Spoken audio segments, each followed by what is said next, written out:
Je vais vous donner un de mes secrets pendant mon rééquilibrage alimentaire, ma perte de poids, un produit que j'ai beaucoup consommé. C'est ça, le kéfir. Si vous saviez les intérêts et les bienfaits. Bref, on va se poser à la maison et on va en parler. Bon voilà, je suis rentré. Alors pourquoi je consomme du kéfir? Bon, avant que je vous en parle, n'hésitez pas à mettre en commentaire une petite brique de lait. Est-ce que vous connaissez le microbiote? Microbiote intestinal, parce qu'il y a plusieurs types de microbiote dans le corps. On parle ici de la flore intestinale et de son importance dans la santé, mais surtout dans la prise de poids et la perte de poids, ce qui nous intéresse ici. Le microbiote intestinal, c'est l'ensemble des micro-organismes qui tapissent l'ensemble de notre système digestif. Et il y a plus de 100 000 milliards de micro-organismes. C'est une dinguerie. Et donc, des recherches ont prouvé que le micro-organisme, donc le microbiote intestinal, a un impact sur la santé générale de la personne. Et surtout, mais c'est une dinguerie, sur la prise de poids et la perte de poids. J'ai compris aussi à la longue que, avec mon obésité, mon microbiote, il était dégradé. Donc, en gros, j'étais en dysbiose. Ça sent super bon. Alors, la question, c'est comment on rééquilibre un microbiote?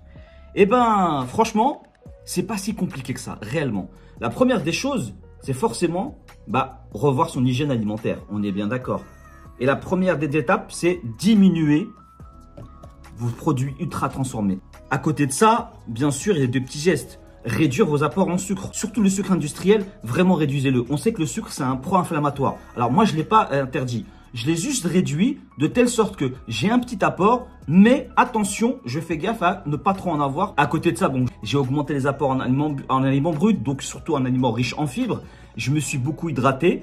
Et à côté de ça, pour justement renforcer ce travail de rééquilibrage de votre microbiote, vous avez des aliments riches en prébiotiques et d'autres en probiotiques, comme là. Donc en prébiotiques, on a, attendez, on a la banane. Je les aime mûres, mais vous inquiétez pas, c'est normal, la couleur. On a l'ail, c'est une tuerie. Et on a les graines de chia. Bon, il n'y a pas que ça. Allez taper sur Google, vous verrez, il y a plein de prébiotiques. Et en probiotiques, vous avez le roi, le king, pour moi en tout cas, le kéfir. Donc ça, c'est un prébiotique lactique. Vous avez les kéfirs de fruits qui sont aussi disponibles. Ils sont très bons aussi, très efficaces. Vous pouvez les faire vous-même aussi.